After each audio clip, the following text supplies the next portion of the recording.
Um, this is a question that we've talked about a lot at our firm. Kerry, I'm going to let you answer it since you have been the one that's really gone through all of this and explained the effective dates to us. So I'll turn it over to you.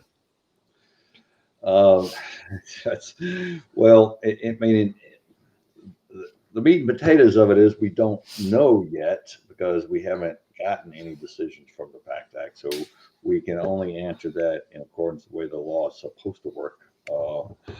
It doesn't always work the way it's supposed to.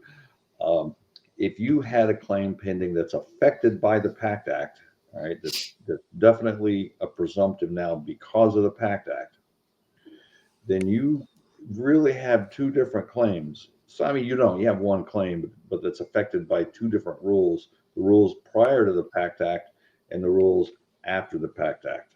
Okay. Now, I fully anticipate VA giving you the effective date of the PACT Act in August of 2022. Okay.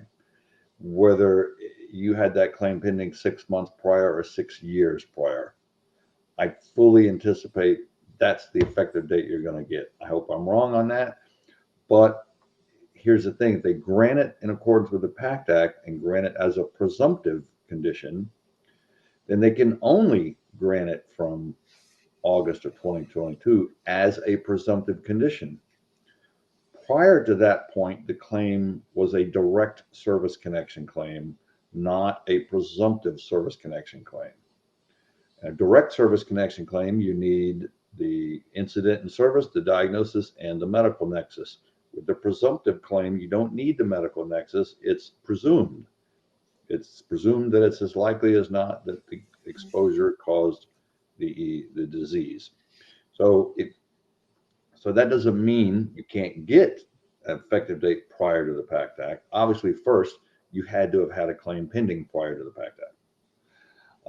There are going to be cases where we can't get an earlier effective date because we can't establish a link between the condition and the exposure through a medical nexus.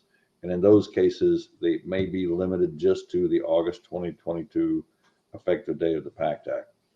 But and if if your claim was pending a month or two prior to then you're going to have to make a call. Is it worth you trying to appeal that for the extra couple of months? All right. But let's just say you've got a claim pending for 6 years prior to the Yeah. PACT Act. All right. You've got a lot riding on that. But prior to the PACT Act, it's a direct service connection claim. So if they grant you benefits effective the day of the PACT Act, what you're going to have to do is come in and appeal for an earlier effective date. Don't file a new claim, keep it on appeal. Your issue becomes the effective date, and you're still going to need a nexus to get that element of the claim, which is entirely possible for the majority of these conditions that are presumptive because they made them presumptive for a reason. Because we have science that shows they're related to these exposures. It's just a matter of being able to get a nexus. You might be able to get that through VA in some circumstances. Don't rest on that. But usually you're probably gonna have to get your own opinion one way or the other. Uh, and so that's how I anticipate it working. Uh, we will see.